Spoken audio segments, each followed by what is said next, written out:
Hey everyone, it's Strange Michael. I hope you're doing well today. Of course, recently, last weekend, we had the Scream 6 release happen, and all of us went to see it, all of us talked about it. I did a review on it myself, but before that I talked about how I wanted to review, if I had the time. I didn't have the time though, review all the seasons for the Scream TV series on MTV from back in the day.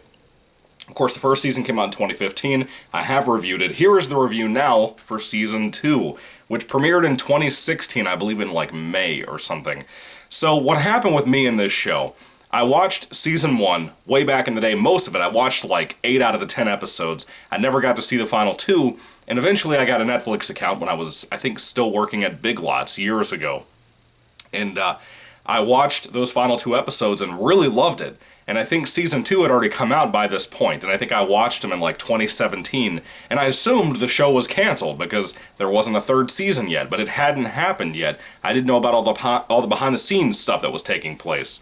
Now, Season 2 coming out in 2016, it has technically 13 episodes, but there's really 12 episodes of the main storyline, and a 13th episode that came out about 2 months after the finale of Season 2 called the Halloween Special, which was really like 2 episodes combined into one, written by 2 different people. It was a Halloween special called Finale, Halloween 2.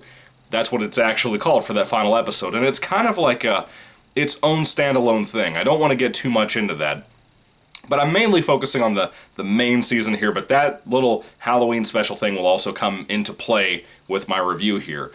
Season 2 is good. I do like it. I think there's a lot of really good things here. Some of the best stuff done in Scream as an entire franchise. I still stand by that. Season 1 is easily the best of the entire series. I have not seen Season 3, in case you guys weren't here for my review or haven't heard me say that. So today, when I start watching Season 3, I'm nervous about it. I heard a lot of bad things. I've seen some things online that really bother me. I'm a little nervous going into that season. But Season 1 I love. I think it's perfect. There's very few things I would nitpick about it or want to change about it. Yeah, it's very different from Scream. But in a lot of ways, it respects Scream. It respects a lot of other horror franchises. It does what Scream used to do nowadays in 2015. This second season maintains that, but goes more into the character stuff about how people are dealing with the events after Season 1 and picking up some of the ties from Season 1's ending. Now, let me put this out there, too. Of course, I do spoiler-free reviews. I don't want to tell you too much because I don't want to ruin Season 1's ending for you. It's too damn good for you guys to not know about how good it was. I'm going to try my best to censor myself as much as possible, to make sure that you guys can go see that first season for yourself after watching this review, if you care about watching this review for Season 2, and then, enjoy it without having everything ruined and spoiled for you. I'm going to be very vague about a lot of things, so just try to, hang in there. Anyway, so Season 2 picks up with Emma coming back to her hometown. I forgot what the place is called, but her hometown where, of course, the first season took place. And her friends are really excited to see her again. It's been a little bit since the first season's events, and all of the horrible things that Emma found out about herself and her family, her mom. It really messed with her. She actually apparently got PTSD from it. And I understand that, dude. The stuff this poor chick went through with her boyfriend and everything else. Oh my god. The poor girl went through so much shit. Emma comes back to her hometown, living with her mom again. And the night she comes home, her friends throw a coming back party, welcome back party, whatever for her. And you have all the main people who survived Season 1. Now, Emma and Kieran from Season 1 have been kind of on a little bit of a breakup, sort of kind of. They tried this long-distance relationship thing. It really didn't go that well. Kieran seems a little bit strange, and Brooke, our main chick from Season 1, my personal favorite character on the show, by the way, the actress is beautiful. She did a really great job in this Season 2, with a lot of the season focusing on her and Emma, not just Emma, like Season 1 did. Poor Brooke goes through a lot this season, but she kind of explains to Emma, hey, you have to understand, since you've been gone, Kieran might have seemed okay in the texts or whatever you two were sending back and forth, but here he won't even, go into, his dad's bedroom with all the things that happen in Season 1. He's very depressed, he's upset, he's just kind of a loner, and Kieran was already kind of like that, but Emma seemed to bring the best out of him in Season 1. In this season, it's kind of like he really just keeps to himself, and the kind of things that happened in his life, the things that are affecting him. Noah's there, of course, doing his typical geeky thing. He actually has a podcast now. He's kind of using that to deal and cope with a lot of his issues from season 1. Audrey is there as well. We have some things to pick up on from Audrey that the first season, in the final episode, kind of made you wonder about Audrey a little bit more than season 1 already had. Audrey does some very questionable shit in this season. You can't help but kind of second guess her a lot. It's very worrisome, because I'm a big fan of Audrey. I love this actress. I think that the character itself, Audrey, is really good. I think the show's writing is strong, just not as well-paced as season 1. Now, with all these people here, we have new characters that are coming onto the show. For example, when the show first starts up, really, we pick up with Audrey working at a movie theater, a very small movie theater. And Audrey gets attacked by somebody dressed up in a Ghostface outfit, and she's kind of flirting with this girl that was there right before the Ghostface attack happened. Well, it turns out this was a prankster doing the whole, it's just a prank, bro. He was doing that, and it was not a real killer. He was just trying to freak Audrey out. She actually stabbed the guy. And almost got arrested for it, too. It was not good. It was not a good situation to be in. It was good to watch. It was tense. It was nice. The whole season 2 really does a really good job of building up tension and not having as many kills as season 1, which is kind of a letdown, but kind of understandable for the direction we're going. Let me get back to the newcomers, though. We have that chick that was part of the prank, that was trying to mess with Audrey. She's awful, as in, like, she's a good actress with a really awful character. She has to be mean-spirited as hell. This chick is good. She's barely in season 2, but I like her, and I think they could have done even more with her if they had brought her into season 3 at some point, if we had ever had a season 3. Now, moving along a little bit further, we have Gustavo, whose dad is the new sheriff. Gustavo from episode 1. We pick up on he's a weirdo, dude. He is kind of the guy that all of us are depicted as. He's a horror fan. He is, I think what the rest of the world look at him as is the way a lot of people look at horror fans like myself, especially slasher fans like myself. They think we're sick, we're disgusting. But this dude's also drawing pictures of dead people, like people that are alive that you would think that maybe he wants to kill them with the kind of things he's drawing. It's a little weird. Gustavo is not my favorite character ever, but he's not horrible. I don't hate the guy. I feel kind of bad for him at certain points. Let's see, there is somebody else. Who am I thinking? Zoe. Zoe is in this show. Beautiful girl. Really, really beautiful. She kind of starts to have a little bit of a thing for Noah.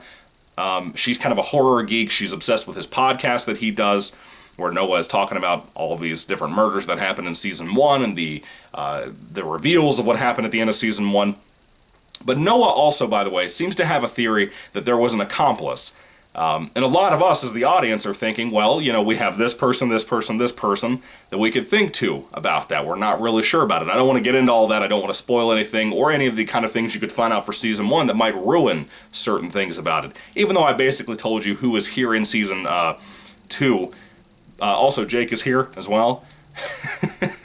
But like I said, a lot of this season focuses on Brooke and kind of what she deals with, not only from after season 1, but now getting her friend Emma back, but kind of the things she goes through in here. There's a lot of shit, again, that happens to Brooke, and that actress is so freaking good. Everybody's performance is really good, in my opinion. Even the guy who played Noah, I think he does a really great job, too. Again, it's that main guy, Gustavo.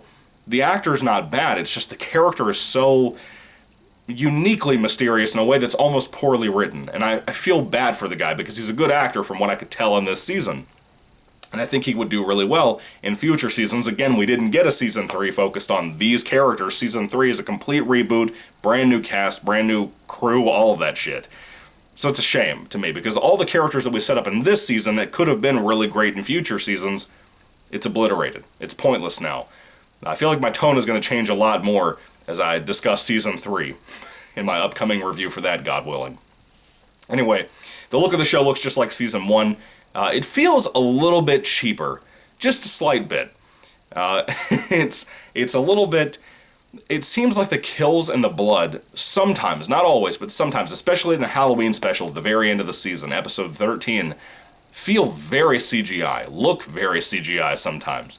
But a lot of the main episodes, the main 12 episodes of this series, they don't feel like that at all, and I really appreciate that about it. Most of them are very effective when they happen. The twists and surprises are kind of far and far between, whatever, but they're still effective. They're just, again, the pacing of this season is not as extraordinarily fast like season 1 was. It has that issue that CW TV shows typically have. I remember when I would watch Arrow, for example. Season 1 and 2 are really good. They seem to have a good direction on where they wanted to go story-wise. And then it's like they had a B team writing season 3 that really just drug it through the dirt and really just felt like the season lost its momentum, you know? Season 4 comes back. They had the same issue for quite a bit. And then Season 5 came back and it was phenomenal. Really, really good, engaging show with like 1 or 2 bad episodes in the entire season. CW, every other season of a show will be total shit for some reason. MTV hadn't really hit their pace on making TV shows, but to me, watching this, I feel like Season 2 is weaker than Season 1, obviously, but I feel like it still has a really good grasp on what the show should be, what direction it should go, what kind of ideas they had, the kind of momentum to tell those stories, the way to tell those stories. To me, were well done and unique in execution.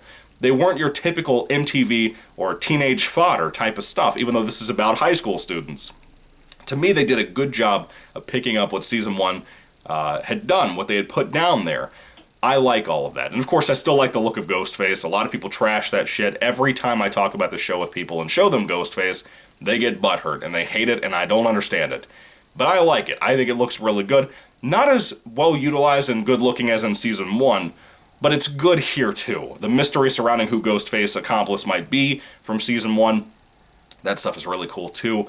I like all of that. I think the mystery aspect is really interesting here, and I really enjoy that. The reveals at the end of the season on who the accomplice might be, that stuff is pretty cool too.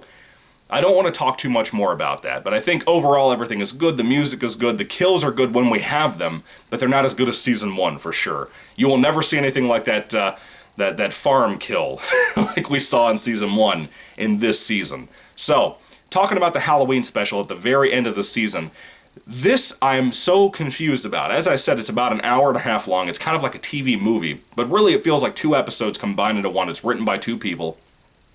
And to me, I can't tell if this was supposed to be the episodes for the new season coming out, or if this was genuinely supposed to be just kind of an in-betweener for seasons. Because this is pre-COVID, by the way. This is not delayed because of COVID or anything. It wasn't anything like that at all. I can't tell if this was their way of trying to wrap up the story for us. You know, some TV shows like Firefly, I think is one of them, that they had a movie called Serenity that ties to that. I believe Firefly was the show Serenity was tied to, but anyway, you know what I mean. Some shows do that. 24 was going to do that. And it seems to me like that's kind of what this was supposed to be, but the way it rounds out the end of the mystery of Season 2 and kind of Season 1, it's so unsatisfactory to me. It feels like they knew they were going to be a little while till they could have a Season 3 if they were going to do one, and they tried to give us something as fans to really kind of end Season 2, but give a little bit of a cliffhanger too to what they could do with a future season. It was a mess, and it really pissed me off a lot, because I really wanted something to continue this season, but the Halloween special itself is like a standalone thing from it's like its own movie. If you had all of the cast from the Scream TV series in a movie, that's what it felt like. It felt so cheap, the kills felt awful and bland. There's like this other murder mystery that has nothing to do with Ghostface, and I'm not trying to spoil it or anything, I'm just saying it's kind of its own standalone thing, with this group of kids going away to an island and getting stuck into this bullshit of another murder mystery. It's insane to me. Why? Why are you getting stuck into this again? It's insane. There's no excuse for this. It's illogical in almost every way. The ending and the things that Noah comes to conclusion on with that murder mystery they're investigating is frankly fucking ridiculous. I mean, it's just illogical. There is no way you could know these details. You know, it's stupid. It's really stupid, frankly. And I worry that maybe this was the team that made Season 3. You know? I don't know. From the things I worry about with Season 3. I don't know. But anyway, I really enjoyed Season 2. I thought it was cool. I thought the new characters like Zoe were really good for the most part, aside from Gustavo, but I don't blame the actor. Again, I blame the writing and the show itself for the character. The way to tell his story, you know? The show itself, I liked it. I think it's a good season. I think it's nowhere as good as Season 1, but it is good. It's better than most TV I watch nowadays, because I think most of the time TV is garbage now. I think it's just it doesn't know what it needs to be because it's so busy either virtue signaling or it's so busy just not being something unique or not being a typical cop mystery type of show. To me, we haven't really seen many shows at all that feel like Scream Season 1. Scream Season 2, I feel like the same way, that we still don't have shows that feel like this, and they really should have taken out the time to feel like this, because this show, it feels like a very smart Season 2, and a lot of the time with this kind of show, you don't get that. Like I said, you usually get weak season after weak season because of the lack of talent, or because of talent leaving, or anything like that. But again, I think everybody was good here. I think it was a good season. And I like it. It's above average for sure for me. I had to kind of spread this season out watching it more, but when I did sit down and watch it, it was 3 and 4 episodes at a time. I really loved it. I think it's really good. Now, with all that being said, what would I rate Scream Season 2, or Scream the TV series Season 2, whatever? If I had to rate it, again, that Halloween special will kind of bring it down because of how lackluster and weak and stupid that seemed. If I had to rate it on a 5-star basis, it will drag down my rating. I would give it a 4 out of 5 stars. And you might have expected a 3 with me saying that about the Halloween special, but really, to me, that is so divorced from everything else that Scream the TV series Season 2 is, that special feels like it's a distant cousin or something, like it has nothing to do with this. Again, it feels like if you took the cast here and put them in a slasher movie, and it was like advertised as, hey, we have the Scream cast in this movie. That's what it feels like. It's so dumb. It's so weak and just stupid. Anyway, with all that being said, I really like Season 2. I think it's good. I do recommend it if you haven't seen it, or if you saw Season 1 and loved it, and then you thought, maybe Season 2 is probably going to be terrible. No, it was good. I actually like it most of the time. There's one particular segment or series of couple episodes of this show that are taking place during a school lockdown. That was really well done. I really enjoyed that. It might have been a way to save money on budget or anything like that, but I think the way that section of this season was told was probably my favorite of all of it, frankly. I thought it was really good. But anyway, 4 out of 5 stars for me. I really like this season. I hope you guys did too if you haven't checked it out yet. I really hope you'll give Scream the TV series a chance, because I love it a lot. I think it's really refreshing every time I get to watch it. It's just that last Halloween special that really just rubs me the wrong way every single time. But everything else is really good and really engaging in my opinion. Now, Season 3, as I said, I'm very nervous going into. I will go ahead and try to start that today. I have to stop and go get some gas before I go to work. I also need to get a shave before I go to work today. So I might get an episode or 2 in. I don't know, but I will see. Anyway, thank you all for watching. God bless you guys. 4 out of 5 stars for me. I think it's a really good season, and I recommend the show. Again, at this point, I'm recommending it highly. Highly from me. Good series. Anyway, let's see what happens in Season 3. I think it's called Scream the TV series The Reckoning or something. It's some really stupid fucking title like that. I don't know what it was called, but it's something like that. Anyway, thank you guys for watching. God bless you all, and goodbye.